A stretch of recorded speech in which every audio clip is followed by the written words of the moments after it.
Hello, everyone, and thank you for joining the TRAP webinar today. My name is Chad Jackson. I'm the director of the Preclinical Translational Research Program at the Foundation Fighting Blindness. Today's event will give you a chance to hear a little bit of an overview of the program and the foundation, and also gives you a chance to ask questions as you prepare your materials for the application. I'd like to review just a couple logistical items for today's session. Currently, all participants are in listen mode only.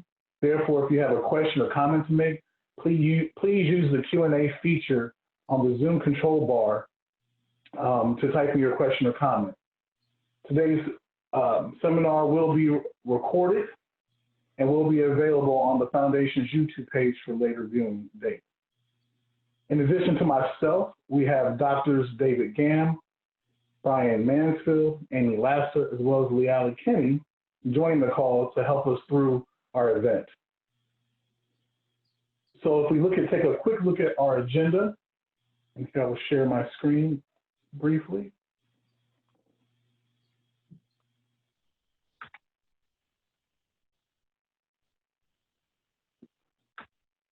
We have a look at our agenda.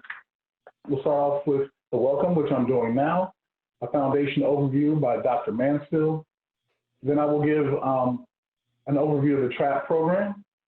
And then Dr. David Gamm has been gracious enough to join us to give you a firsthand account of what it's like to be a TRAP awardee. And then we'll take questions from the audience, and then we'll close out the session. So without further ado, I will turn over the floor to Dr. Mansfield. Thank you, Chad, and welcome everyone. I'm Brian Mansfield. I'm the Executive Vice President for Research and the Interim Chief Scientific Officer here at the Foundation. And what I thought I'd do today is just give you a very brief overview of the Foundation Fighting Blindness, who we are, the resources we offer, and how TRAP fits into the awards and missions that we have. So the Foundation Fighting Blindness was established in 1971, which was just a couple of years after the NEI was founded, when we really knew very little about the inherited retinal diseases. We didn't know which genes were involved, we didn't know the mechanism of disease, we didn't know the prevalence of disease, and we certainly didn't have any treatments or cures to help those people who were affected with it. And at that stage, a group of affected individuals led by Beverly and Ben Berman and Gordon and Laura Gund decided that they would gather together funding to initiate funding into the inherited retinal diseases to start answering some of these questions. So they formed an organization which was initially called the Retinitis Pigmentosa Foundation, which quickly broadened its scope and became renamed the Foundation Fighting Blindness. Now, we are a non-profit organization. We depend on annual fundraising events to meet our mission and our research goals. And our mission is to fund research into treatments and cures of genetically inherited retinal degenerative diseases. And this includes diseases like retinitis pigmentosa, scar dark disease, the Usher syndromes, genetically driven forms of AMD, and about 25 or 30 other genetic diseases that lead to retinal degeneration. In total, these diseases affect somewhere between 200,000, 300,000 people in the US, which equates to more than 4.5 million people internationally. But all of the clinically diagnosed inherited retinal diseases meet the classification of an orphan disease. Since our inception, we've raised and invested over $760 million to support research. And currently we invest about $20 million each year in inherited retinal disease research. We have a variety of funding mechanisms that we can use to help accelerate research. We have career development awards, which range from supporting people who are just coming out of their residency right through their career to senior clinicians, supporting them to gain time to do valuable bench research. We have individual investigator awards. These are for single PIs who are doing preclinical disease-related work. These are funded over 3 years. And I note at this point that the foundation is focused very much on translational research. We do not fund research into normal retinal function. We are always focused on funding research into disease mechanisms and disease therapeutics. We also have an award that's specifically targeted towards age-related macular degeneration. It's called the Free Family Foundation Award. And this is specifically oriented to understanding the early mechanisms of action and pathogenesis in early AMD. These are dual investigator awards where each investigator is bringing complementary skills to the program. For the development of new non-rodent animal models, which are still lacking in our space, we have also a unique award called the Non-Rodent Model Award. And for complex preclinical research, where we need teams of investigators bringing multidisciplinary skills together, we have program project awards, which fund 3 or more investigators on a common cohesive research project. For promising research, which we think has some proof of concept, which we find exciting, we have the Translational Research Acceleration Program Awards, the TRAP Awards, which is the focus of the call today. And the goal of these is to accelerate promising research to a point where it can attract industry partnership or spin out to attract its own venture funding. The research we fund is agnostic to the technology being used, whether it's cell therapy, gene therapy, genetic manipulation, for instance, gene editing or oligonucleotide-based therapies, small molecules, biologics, and even new clinical techniques and development of new clinical endpoints, which will be important to the trials for any therapeutics that are developed. The current TRAP program builds on a success of previous TRAP programs that we've had. The most recent one that you may be aware of is the Gund Harrington Scholarship Program. And the program that we're offering now has an increased flexibility over the past programs, both in the level of funding available, but also in the length of funding that can be provided. And Chad will talk to you about those different opportunities when he gets to his part.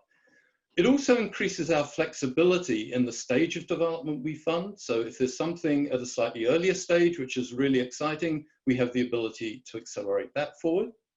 And it also brings with it the ability to fund not only academic researchers, but those who may be in non-academic settings, such as startups or biotech companies, where we can be sure that our funding will be critical to accelerating development of inherited retinal disease therapeutics. So we're very proud of the impact that the foundation has had over its almost 50 years of existence. We've come a long way since founding. We've contributed to most areas of research in the inherited retinal diseases, certainly contributing a lot to understanding the diversity of the genetic basis of disease, the mechanism of action of many of the diseases, the development of therapeutics, the development and undertaking of natural history studies, and even some clinical activity for both characterization and clinical trials. And perhaps the most publicized outcome that we have had is our funding of the therapeutic, the gene therapy that turned into Luxturna, that was licensed to Spark and ultimately received a biologic license application, becoming the first therapeutic approved for the treatment of inherited retinal diseases. And this was reflected by almost $10 million of funding that we had given to a variety of investigators over the years to support the early preclinical research, the translational models using the dogs to develop the proof of concept, and in fact, some of the early proof of concept clinical trials that went on to develop this RP65 gene therapy product.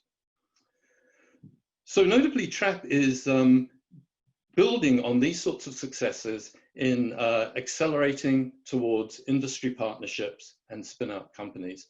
And in the last few years, we've had a number of successes, and I can mention a couple of them in passing. Tom Ray's work, which came out of a previous TRAP award for a small molecule to treat early to mid-stage retinitis pigmentosa got spun very successfully into a company called Niam Therapeutics that attracted industry funding. John Flannery's work on optogenetics using opsins for restoration of vision when the photoreceptor function had been lost, so late stage inherited retinal diseases, has been spun into a company called Videre Bio, which has also attracted significant industry funding. Jose Sahel and Thierry Leviard, their neurotrophic gene therapy with the rod-derived cone viability factor, RDCVF, has been spun into a company successfully called Sparing Vision. And Shannon Boy, with her gene therapy and her novel vector combinations, was another recipient of the TRAP Awards, whose technology has now been spun out into a company called Atsena Therapeutics. So all of these have gone on to attract industry funding, they've picked up momentum, and they're moving rapidly towards clinical trials. One of the other resources that the Foundation provides to help in this translational process is our venture philanthropy fund, which is called the RD Fund, the Retinal Degeneration Fund. Currently, the RD Fund has $72 million under management, and it invests in programs which are typically about 18 months from clinic or closer, and will invest through to a proof of concept in the clinic for these therapies. So again, this is a partner possibility for successful TRAP programs. To support translation, the Foundation also has a clinical consortium. This is 38 sites internationally, which represent sites of expertise in inherited retinal disease, who combine to use common protocols, common reading center, data sharing to carry out collaborative research, clinical research.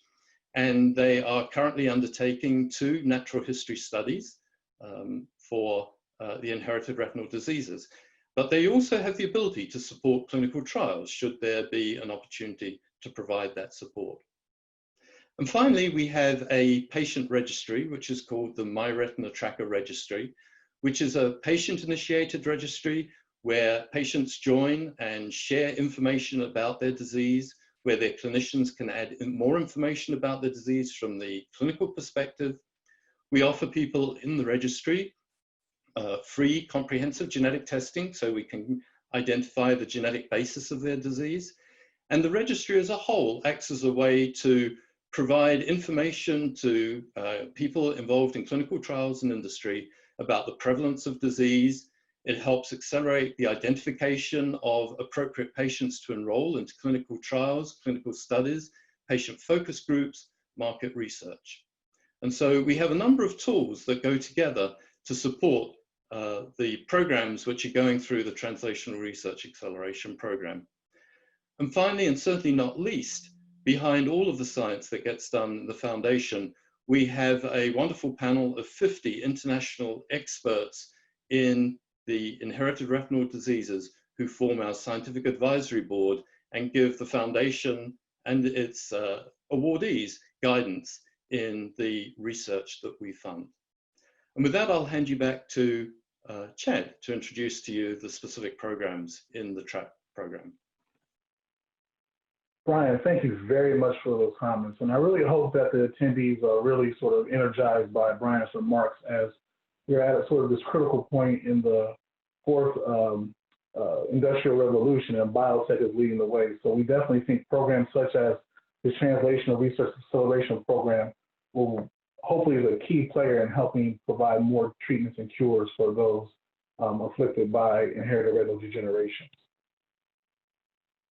Here, let me share my screen real quick.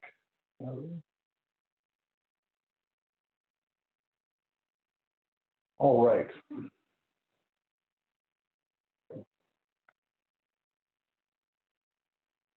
And just to check, Brian, are you able to see the presentation? Yes, I can see it, Chad. You're fine. Okay, wonderful. So, this here is a vision slide for the TRAP program. And a lot of the areas Brian's already caught on, but just to sort of give you a visual image of what we're speaking about here, we are looking to sort of drive research from the bench to the clinic as quickly as possible and with as much quality as possible. The three research priority areas that are listed here, novel medical therapies, genetic technology, and regenerative medicine, are ones that we are actively and currently investing in now. However, I do want to state that if you have a technology that you feel falls outside the scope of these particular areas, please don't be discouraged. As long as you have the background data and sort of the plan to move forward with the technology, please submit that in your LOI, because we definitely want the most diverse and unique projects out there that have the ability to potentially provide a treatment or cure. One of the ideas that's unique around the TRAP program is the acceleration process.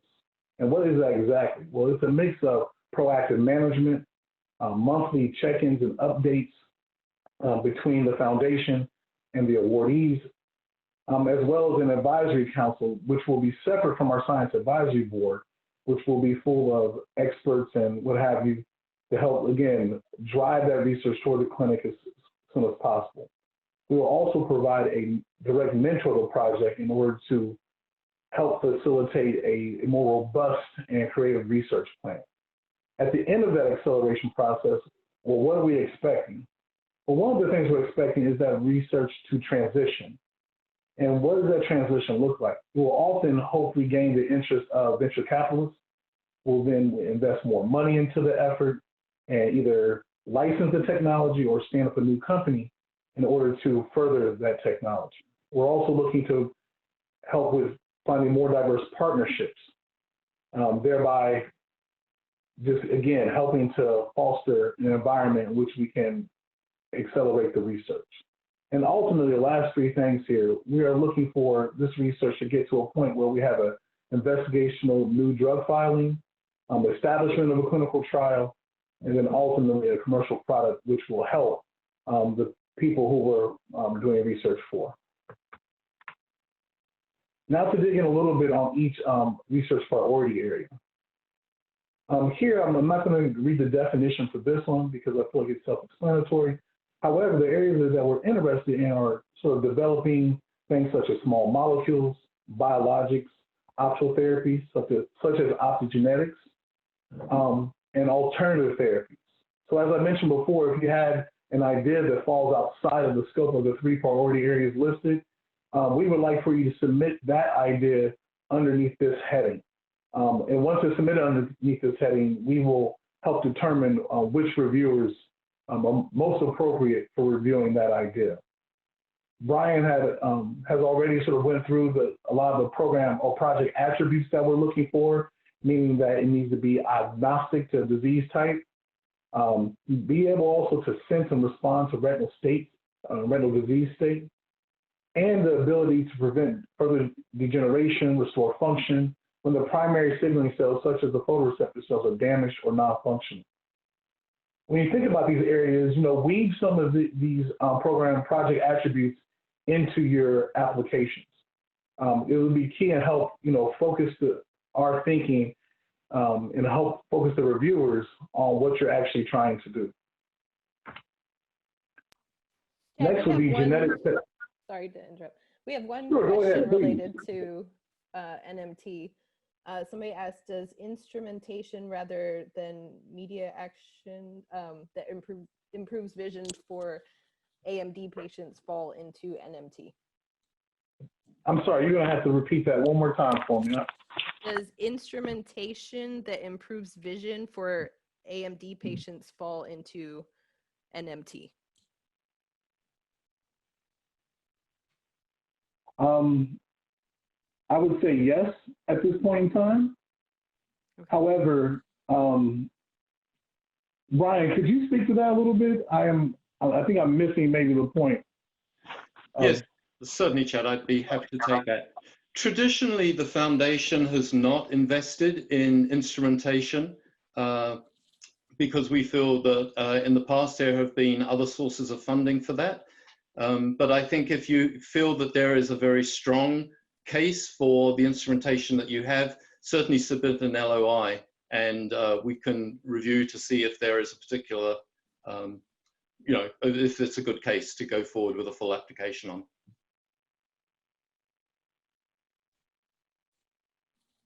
Were there any other questions, Liana?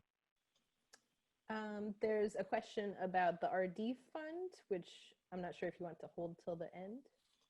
Yeah, let's hold that question till the end. Okay. That's it. Okay. The second research priority area is genetic technology. And essentially this is, you know, treatments or ideas that actually modify the human retinal gene expression to alter biological properties of living cells and tissues within the retina. If you look at the picture here that is adapted from the FDA, what we're really talking about is actually how do we deliver targeted genetic material to cells, either physical, chemical, or viral methods to actually correct a problem. So when here we're showing whether that's sort of augmenting how the composition of DNA, augmenting RNA, or even protein in some cases, how are you going to do that safely? If you look at the program attributes, again, it needs to be agnostic to disease type, and we're talking about replacing, augmenting, or repairing mutated or improperly functioning genes. Must be also clinically relevant. Just by, you know, changing any old gene and hoping for a phenotype is not something that we're looking for. And then also, if you look at the schematic here, we're, you know, highlighted as lentivirus, AAV, and lipid nanoparticles. So those programs are looking to deliver genetic material are also on the table. And sort of the one perennial problems is that, you know, of delivering large genetic constructs are very difficult. So if you're working in that space, continue to think about that, about how your technology is going to sort of break the standard of care so far and go above and beyond in delivering that genetic material. Lastly, for the research priority area is regenerative medicine. And what we're talking about here is the development, regeneration, and employment of human cells, tissues, and or the combination of cells and tissue-based products for the restoration of vision and retinal function. Just some sort of wave-top examples would be retinal organoids, stem cell therapies, and cell delivery systems. So this would be like combination products such as stem cells mixed with a matrix of some sort that then would be delivered to the site of damage and could then restore function. Again, the treatment needs to be agnostic, also address immunotoxicity, as well as we're looking for treatments that also push the limits and we're actually getting the cellular types to the correct place of damage, and they're also in the right polarity in order to reconstitute function. Liala, do we have any questions on either of those two priority areas before we move on? Yes, there's one question that says, will device development for non-viral gene delivery to retina for dry AMD or Stargardt's disease will be within scope of TRAP? I believe so. I mean, we're talking about, now you're talking about sort of, for example, let me sort of rephrase the question. Is it that if you're developing a device that now you can, that actually gives you more precision on delivering genetic material to the site of damage? I believe, yes, that would be a case, especially if you are getting the genetic material to the exact place you want it, and it's safe, and it can restore function.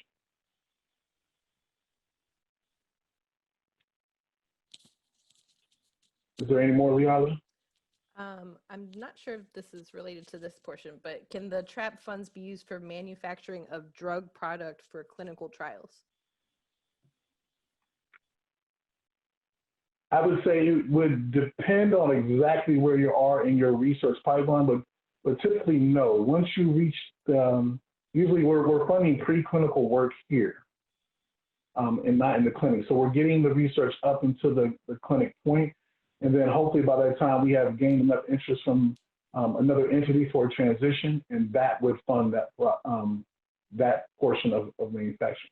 However, Brian did mention that we have an RD fund, which continuously monitors our research portfolio and is actively investing. Brian, did you have a comment?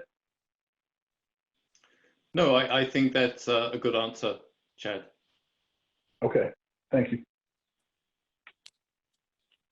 So to get a little bit in the weeds of our funding mechanisms and criteria, we will be reviewing these over the next couple of slides.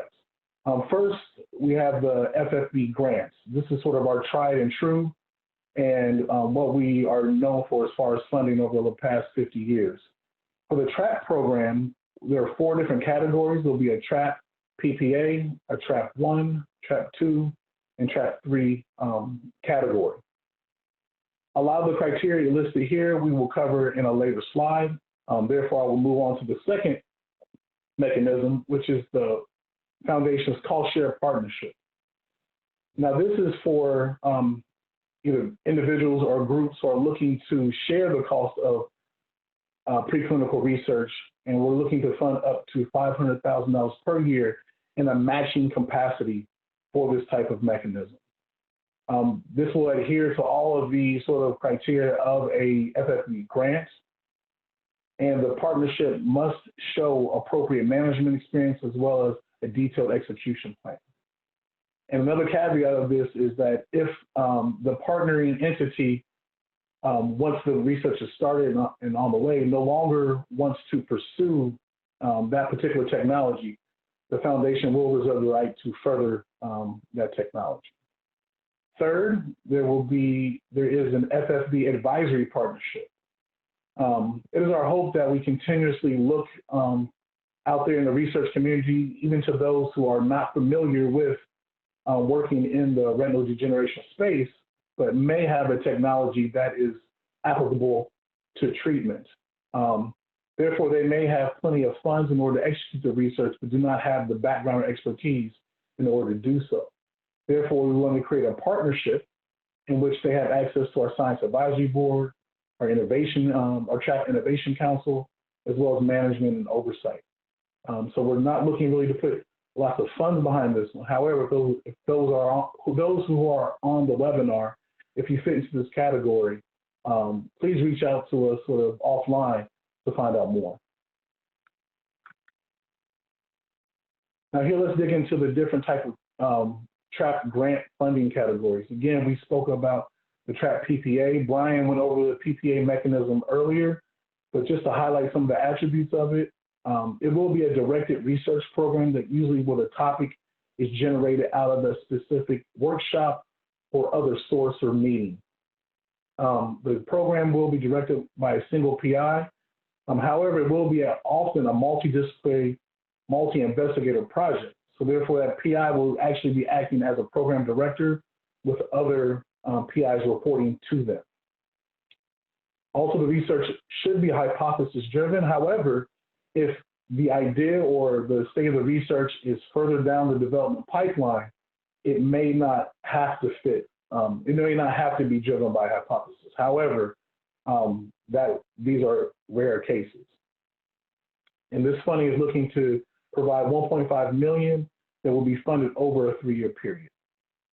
The TRAP 1 program you see, which is B on the list, funds research that is in sort of early preclinical development. This is the idea where an investigator sees that they may have a drug target, but it's really not fully fleshed out. And they actually want to validate that target as well as drive it to a proof of concept and maybe all the way up into a lead compound. This will be research that's driven by a single PI and funded up to $300,000 per year over a 3-year period. TRAP 2, we're looking for those proposals that are a little bit later in the process compared with TRAP 1. We're looking from lead optimizations through drug candidate selection all the way up into IND enabling studies. Often this type of research will lead to an IND filing, and at very least a pre-IND meeting with the FDA. The research will be led by a single PI, and we're looking to fund this up to $500,000 per year over a 3-year period. Lastly, TRAP 3. TRAP 3 is actually going to be a rare funding mechanism. We put this funding mechanism in because we want to be as flexible as possible to the research community to address their sort of research and development efforts wherever they stand at in the research pipeline. So this one is funding very late stage projects that need 1 or more critical experiments in order for a natural transition to occur, which would be either an FDA IND filing or even venture capital investment. Again, the research will be led by a single PI. These awards will be a one-time award up to $1 million. But of course, on all of these, you will have to vastly adjust your budget and why you need that level. Whatever you budget for, you have to justify why you need that level of award. Now, the eligibility criteria. I'm sorry, does someone have a comment? Do already existing companies qualify to apply? Yes. Sorry I did not make that clear before, and I believe we covered a little bit of that in this slide, but yes, one of the differences between the Gunn Harrington Award, which we currently are managing, and the TRAP Award, which we're putting out now, is that companies are able to apply. Existing companies as well as companies that will be even potentially stood up during the process. The eligibility criteria are really sort of things that are already germane, and I think everyone probably will know. But if you need to know more about the details, please look at our website. We have all the application details there that you're able to download. But just to go through this real quickly so everyone is sort of up to speed on it, is that, your proposal, as far as the research is concerned, must identify one or more of the thrust areas listed. Again, if you feel like it falls outside of that, again, don't be discouraged. Please submit it underneath the novel medical therapies as an alternative therapy. You will have to clearly state how your proposed research is geared toward investigating and treating an IRD, or dry age-related macular degeneration. And also, as you're putting together your proposals, please keep in mind that look at the full gamut of the preclinical pipeline all the way to use in the clinic. We want to make sure that as you're setting up your different models and assays, that they'll be favorable to an FDA IND file. Often, I believe all of us are plagued with sort of maybe the animal models that are being able to be used, such we have such great tools in order to create transgenic mice, but often mice don't recapitulate the human condition when it comes to IRDs. Not saying that they are the end-all be-all research, however, just continuously consider what are the best models and assays to use in order to drive your research toward IND filing. You need to clearly state which TRAP category you're going to apply to. And then also, again, read over the RFA and strictly adhere to those guidelines. Now on to the TRAP applicants. We're really saying that the person or group applying this must hold a research leadership position in their institution, whether that be academic, a sort of standalone research institution, or even a company, and that person must be able to independently conduct research with the full support of their institution. A project, again, should have a single PI, except for the case of a PPA, in which it will have a program director, in which the subsequent PIs will report to. You must be able to fully demonstrate that the people working on your project possess the skills, able to execute your research plan, and that you also have the adequate space in order to execute the research. And any sort of partnership, one thing I didn't mention, I'm sorry that I skipped over. So when you're talking about your research plan, you may use any sort of entity as sort of a subcontractor or sub work, whether that be core labs or commercial CRO, in order to execute any fraction of that work. However, we would like to see in the proposals that you've already had conversations with these entities so you can demonstrate what type of relationship you have and how that work will be conducted in these outside groups. Now let's talk a little bit about the selection process, just for anybody who's curious. We are sort of under an accelerated timeline, and we are very sensitive to that timeline. Right now, we're in step 2 of the TRAP selection process, which is the proposals day. This will be followed by submission and review of the letters of intent. You must submit a letter of intent before receiving a request to submit a full application, which is step 4. If you are invited to submit the full application, once that is submitted, it will be reviewed by our Science Advisory Board, as well as external viewers when necessary. There will be a selection and notification of award. Our terms will be negotiated with your research institution. You'll get an award notice, and we'll have a kickoff meeting, and the research will start. Under that, once the research has started, let me take a step back. So once the research is started, you then get access to the advisory, the Innovation Advisory Council, as well as a mentor at that time. And we'll talk about that in a second. Brian has already sort of given a nice overview of current and past either TRAP awardees or Gunn-Harrington. So this is just a couple of photos here to put a face with a name. And we actually have Dr. David Gam on our line. So after I'm done with my remarks, to give you his first-hand account of what it's like to be a TRAP awardee. Now, what is this Innovation Advisory Council that I speak of?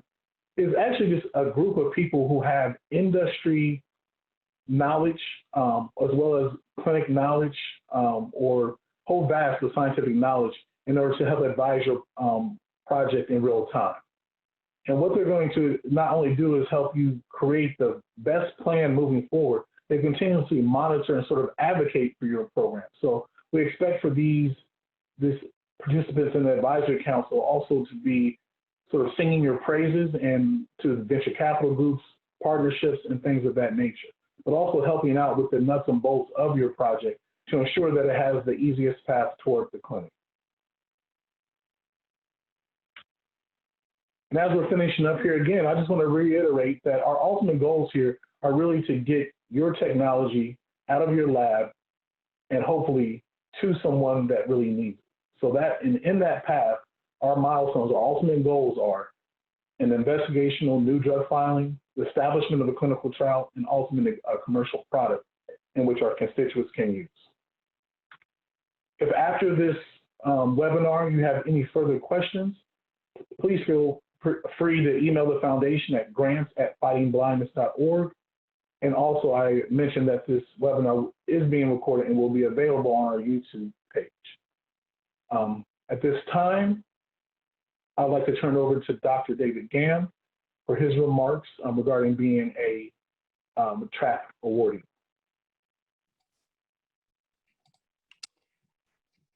Hi, happy to join everybody and answer any questions that folks have. My lab has received funding through the Foundation Fighting Blindness, actually at the beginning of an earlier version of the TRAP Awards, which led to filing of IP and ultimately the establishment of a company, Opsis Therapeutics. And then the Gunn-Harrington initiative, which the current TRAP mechanism is based off of, I applied to and received in 2016, and that was a 2016 to 2019 award, and that was $300,000 a year for 3 years.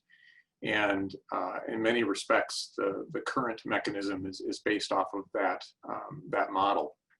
So I'm going to give you a little bit of an idea of what we benefited from and how that worked. So that was run in collaboration between the Foundation Fighting Blindness and the Harrington Discovery Institute in Cleveland.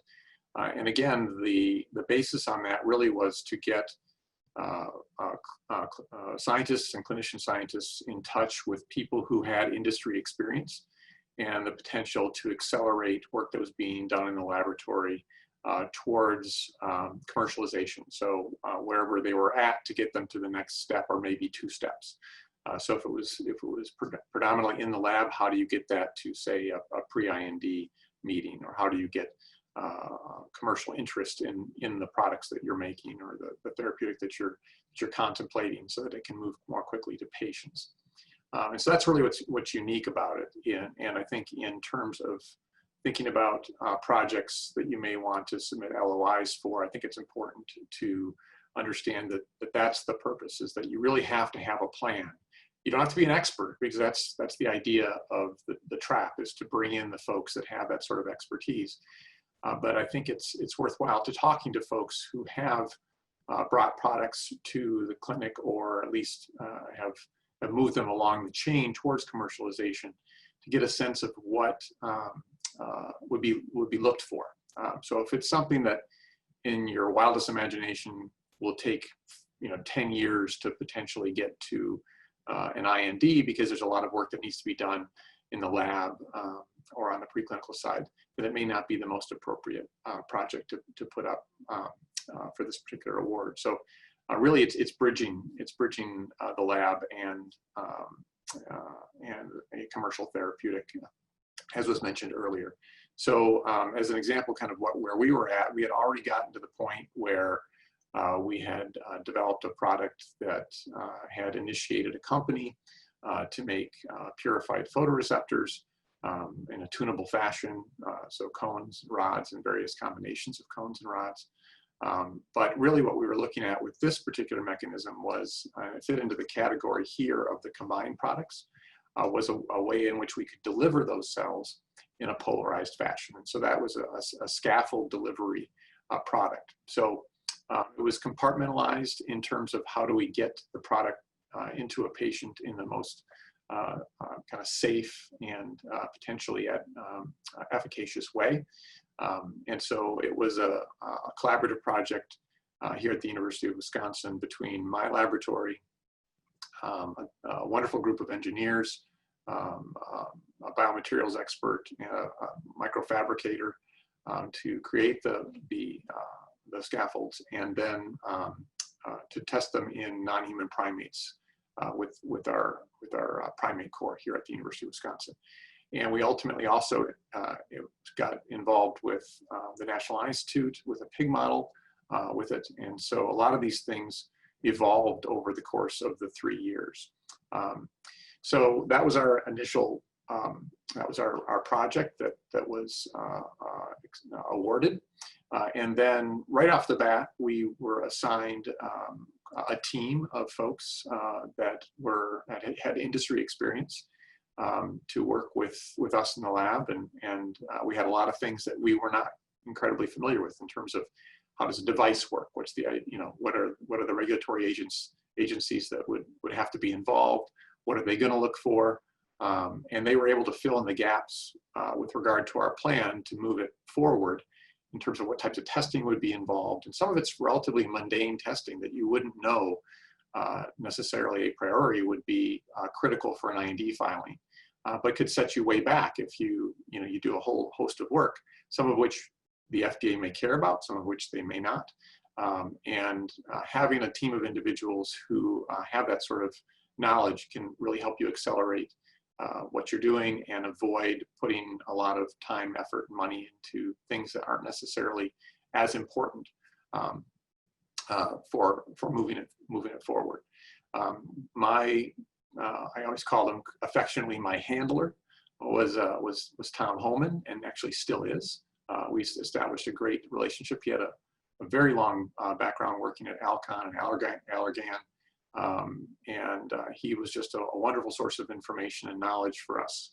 And we really struck up a friendship. And to this day, I just pick up the phone and talk to him whenever I need to. And he keeps tabs on the project as it's evolving. And in addition to that, there were a whole host of folks that were kind of waiting in the wings or working with us with regard to developing a kind of a portfolio to present to potential companies that would be interested. As it turns out, for us, that wasn't necessary since we had developed those relationships early on in the course of the project. But I had a lot of great discussions with different directions that the research could go, even outside of the eye in some cases. And it was just very enlightening just to know how the system works. Which isn't something that you would learn naturally as an academician.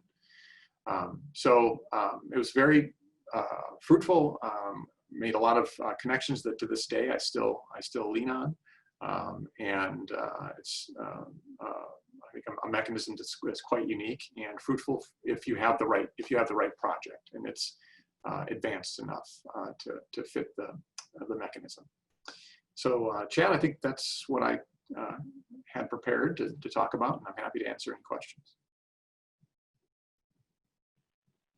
Thank you so much. That was wonderful. And we are at a time where it's, the Q&A session is open. So please, in the Q&A chat part of the Zoom interface, please type in your question.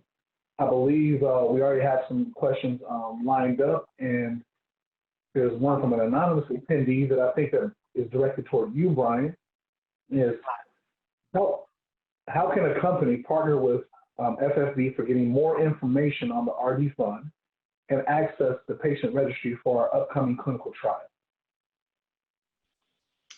Yes, so thank you. That's a good question. If you write to me, I can help you connect with the RD Fund. Rusty Kelly is the contact there, and he will be able to explain more about the background of the RD Fund and their investment philosophy and what attracts them. In terms of the patient registry, again, if you write to me, I can help share with you how the registry works, its current composition, and how you can use the resources that are in that registry to contact patients or to learn more about the prevalence of disease. So in each case, please just write to me, my first initial surname at fightingblindness.org. So bmansfield@fightingblindness.org. Great, thank you, Brian. The next question is, would manipulating organoids to generate foveal cell patterning be within scope?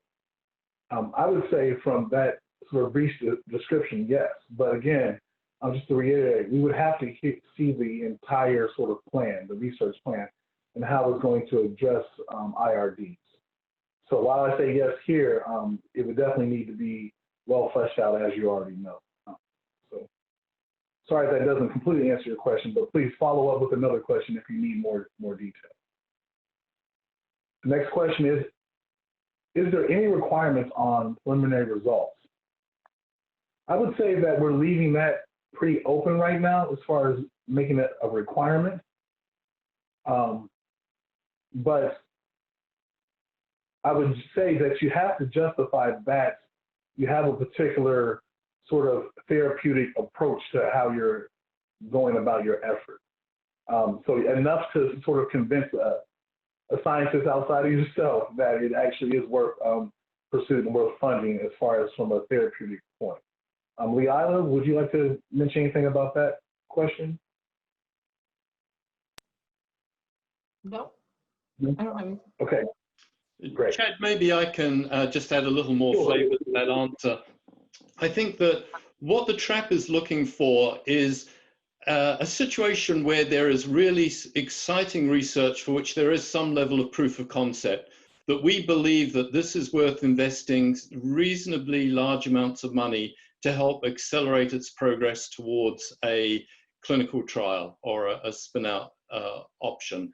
And so really you need to look at the portfolio of awards that are available for the foundation and ask yourself, why wouldn't it fit within an individual investigator award, or why wouldn't it fit within the general program projects award? What is it that's unique that really requires the extra level of funding to drive it more rapidly towards the clinic? And so we apply this criteria fairly carefully. Our primary funding for preclinical research is the Individual Investigator Award or the PPA awards.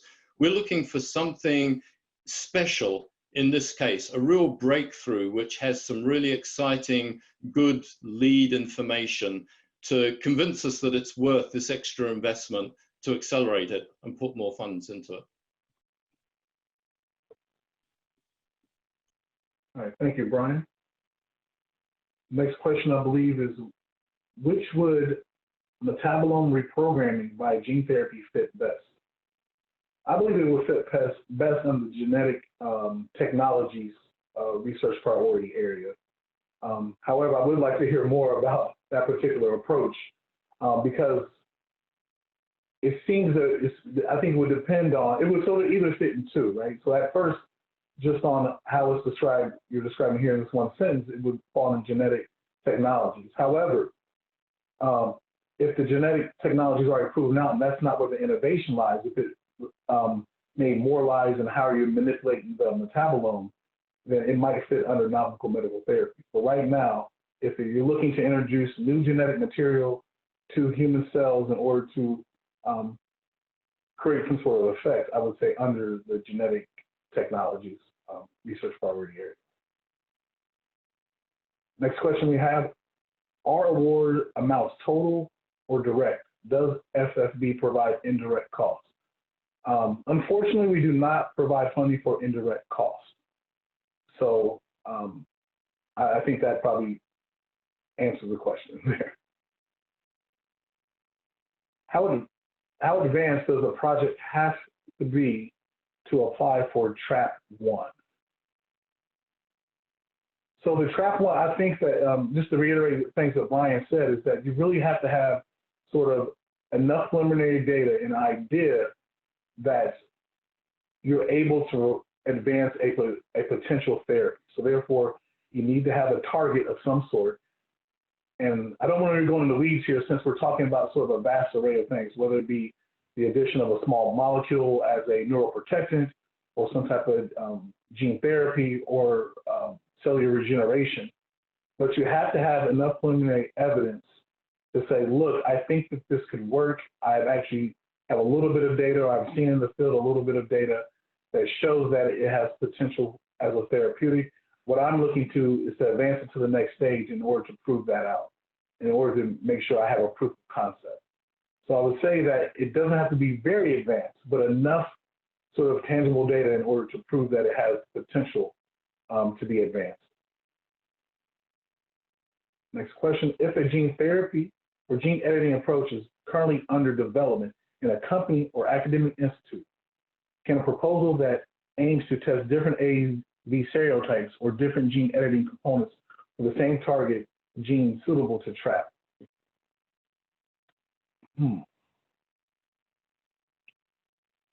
So, Brian, would you like to try to take this one? So before you jump in, I'll just say that right now I'm sort of like, as far as the director of the program, I'm open to sort of all opportunities. However, what we're not looking to do is sort of augment a company's or de-risk a company's sort of investment. We're actually looking to advance novel technologies. So without knowing more details about that particular program, I would be hesitant to say, and if you're that far down the development pipeline, this may also garner more interest from our investment side of the house. Brian? Yes, I think, Chad, I think the question here is, why wouldn't this just be done under an individual investigator award? What is it that's so urgent about these particular serotypes or gene editing components that gives us a compelling reason to think that this is a significant advance which we should accelerate rapidly to clinic? Again, the difference between the TRAP and the individual investigator awards is not just that you get more money for it, it's that there's a compelling reason that really drives our enthusiasm beyond all of the great research that we see each day. We're really looking to try and accelerate something that's really promising, exciting into the clinic, because there is data that suggests that this really is a very important new development which warrants accelerating into the clinic as quickly as it can go. And that's the criteria, I think, as you think through all of these to apply. What is it that's so important that this rises above all of the other experiments that are out there? Great, thank you. The next attendee is looking for clarification on the budget and cost section format and level of detail we'd like to see in the LOI. I believe a lot of that information is outlined in our applications instructions. So we're looking at sort of the normal sort of budgets, how much the salary is going to be covered either by the PI or postdocs, graduate students, research assistants, and so forth. What are the costs of the animals, things of that nature. We actually do have a budget template that I could provide. Therefore, if you do reach out or send a quick email to grants@fightingblindness.org, we can provide you with the information as well as put a sort of sample budget on our website so you have a better idea of the information that we're looking for. And Chad, I think the point of this question might be the detail for an LOI as opposed to the detail that would be required if invited in for a full application. If you might be able to address that. Right. Okay. So I think for the LOI, we're looking for more of a sort of ballpark estimate, just to make sure that you're applying to the appropriate TRAP grant category, and as well as if it just makes sense budget-wise for what you're proposing to do. Therefore, if you're looking to get funding over 3 years to run a 3-year non-human primate study, of course you need to justify that in the budget as well. But we're not looking for maybe like as granular detail as you would for the full application. It's just so it makes sense to those reviewing it that you have critically thought about the money it's going to take in order to execute the project. We have another question here. We are a startup company with limited in-house capacity. Can we outsource research to CROs? That answer is yes. Is there a limit of research that can be outsourced and that has to be performed in-house? I think the answer to that is no.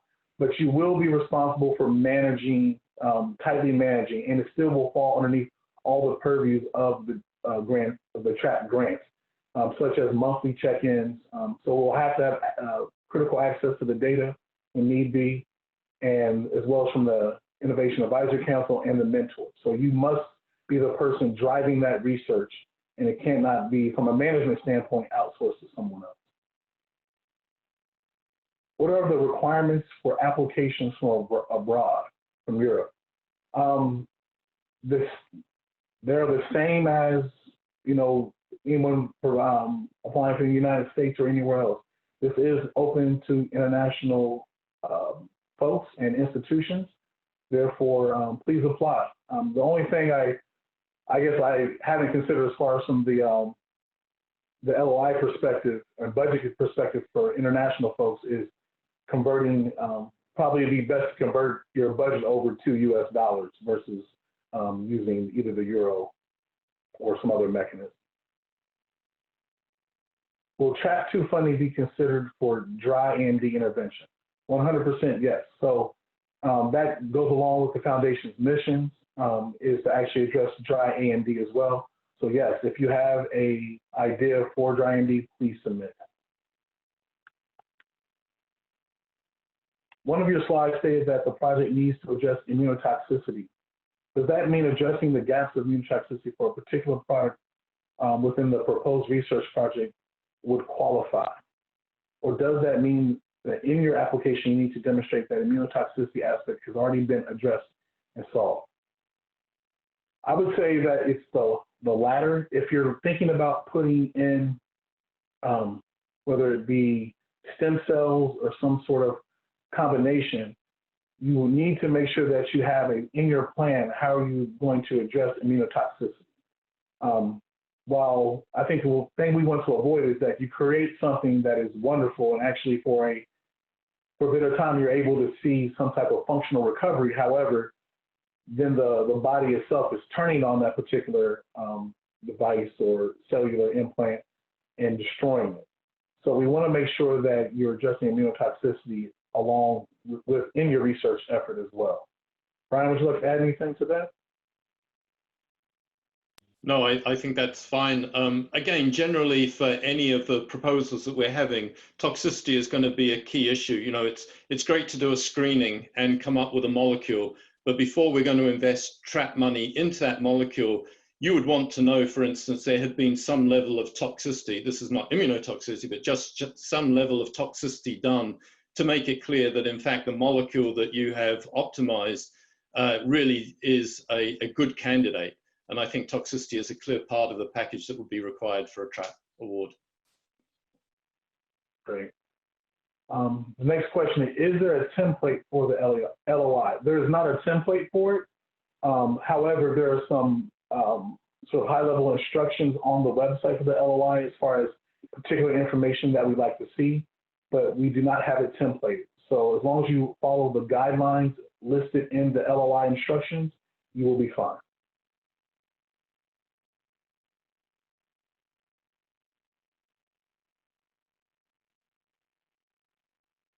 Okay, are there any more questions from the audience?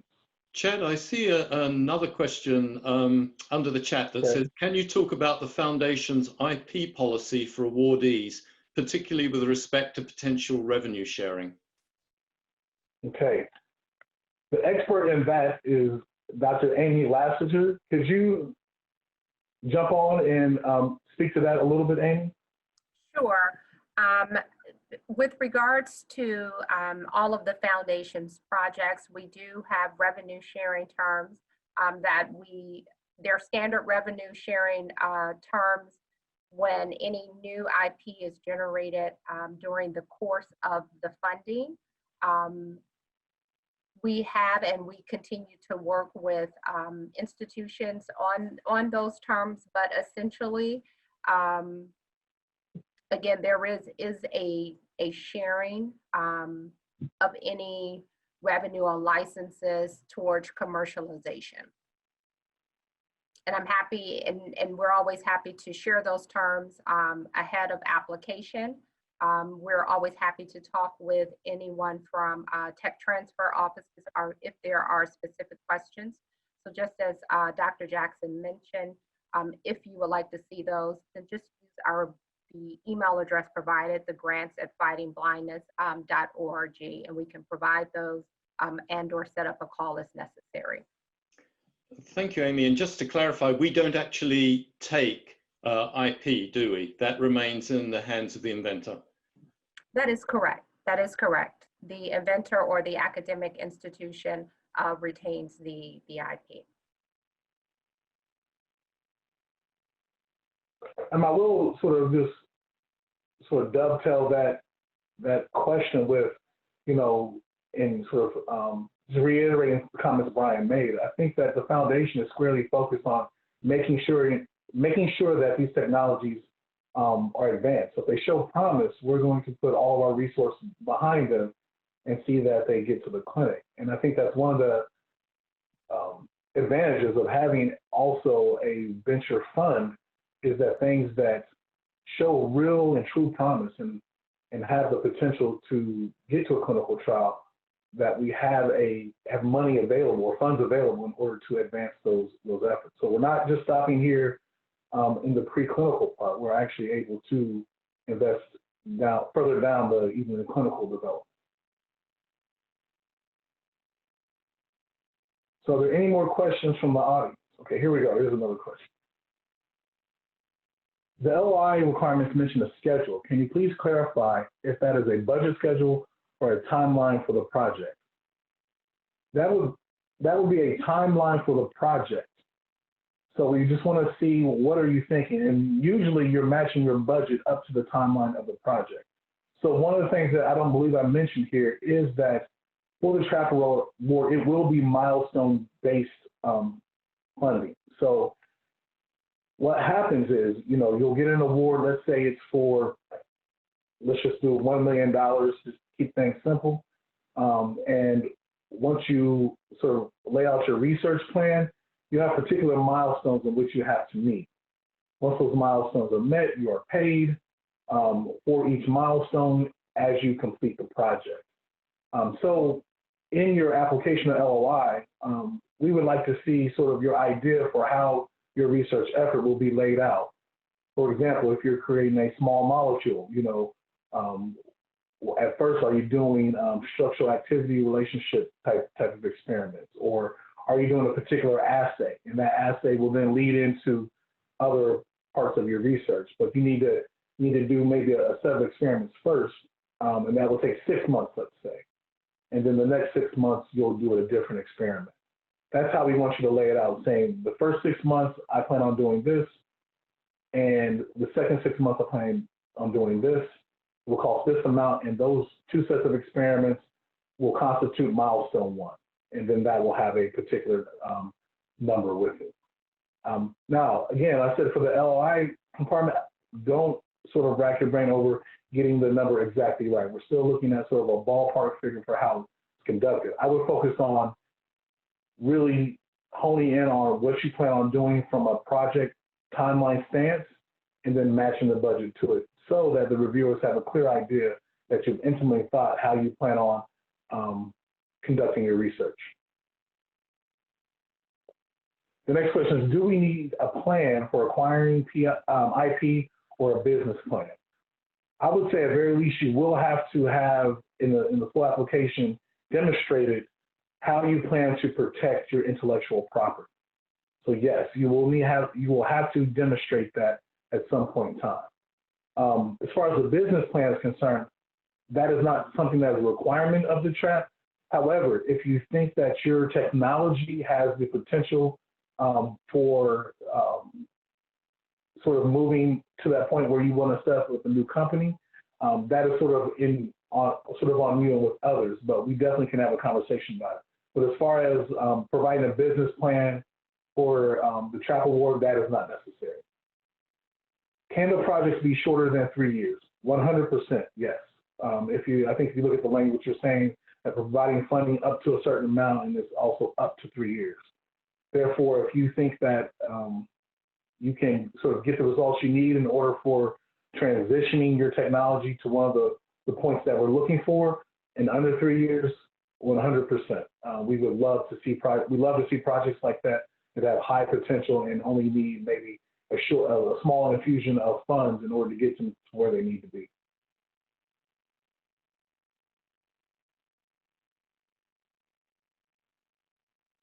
Okay, so maybe I'll just wait for a few more seconds to see if there are any more questions from the audience.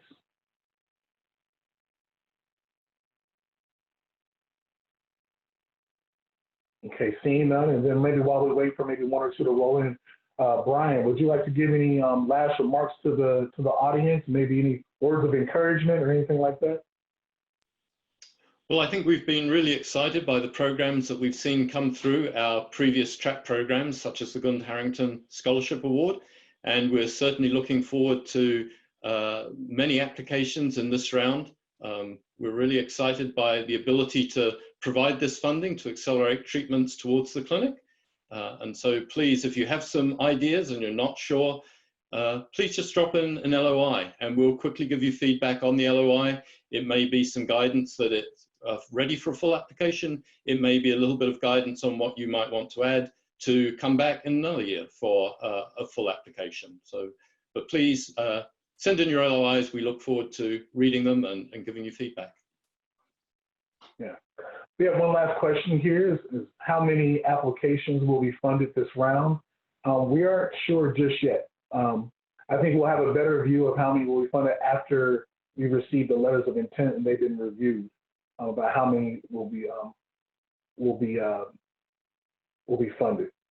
So sorry, I don't have an exact answer for you this time, but especially since this is the inaugural year of this particular funding mechanism or this particular award, we have not honed down on exactly how many awards we're going to give out at this point in time. Seeing no more questions coming through, I hope that you've enjoyed the webinar. Hopefully it got some of your questions answered as you put your application materials together. Please continue to go back to back to our website to check for updates. And if you have any questions, anything follow up, we are here to answer it all. We want to see the best research come through. We don't want you to be intimidated at all by something, by one item that you're not clear about. So please reach out through grants@fightingblindness.org and ask your questions. Brian, somebody wants to know if your background is real or virtual. Yeah. Are you sitting by the beach right now? I'll leave that for everyone to wonder about, but I'd love to be at the beach right now. Awesome. Thank you again to you, Brian, for participating. Thank you, David, for your participation, and Amy as well. With that, we're going to close the session. Again, if you have any questions, please don't hesitate to reach out. Thank you all for attending. Take care.